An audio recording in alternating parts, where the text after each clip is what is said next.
বিবাহের ক্ষেত্রে আশ্চর্য বিষয়, সুদখোর, ঘোষখোর, সমস্ত টাউট বাটপার, দুনিয়ার সবচেয়ে নিকৃষ্ট মানুষের কাছে বিবাহ দিতে রাজি।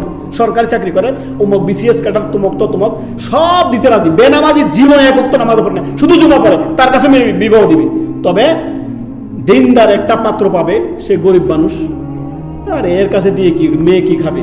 মেয়ে কি খাবে? কি মেয়েকে কি খাওয়াবে? ও নিজে রাজ্জাক বেনে বসে। নাউযুবিল্লাহি মিন যালিক। অথচ রিজিক দেওয়া হয়ে যাচ্ছে রব্বুল আলামিন। আল্লাহ সুবহানাহু ওয়া তাআলা বলেছেন তোমরা বিবাহ শাদী করো, এতে তোমাদের এদের মধ্যে যিনি যার মেয়ে আপনি বিবাহ শাদী করবেন, বা আমরা যার মেয়ে বিবাহ শাদী করবো, ওই মেয়েটা কি বিবাহের আগে না খেয়েছিল? তাকে তার আব্বা খাওয়ায়নি? তার আব্বার আল্লাহ তাআলা তার আব্বাকে রিজিক দেননি? দিয়েছেন, আল্লাহ তাআলা দিয়েছেন, তার মধ্য দিয়ে সে রিজিক আহার করেছেন। আপনার ঘরে যখন আসবে, আল্লাহ তাআলা তার রিজিক দিয়ে তাকে দুনিয়াতে পাঠিয়েছেন। আপনি রাজ্জাক হয়ে যান না, আপনি রাজ্জাকের দাস। রিজিক যিনি দাতা, তার গোলাম আপনি, আপনি নিজে রাজ্জাক নয়।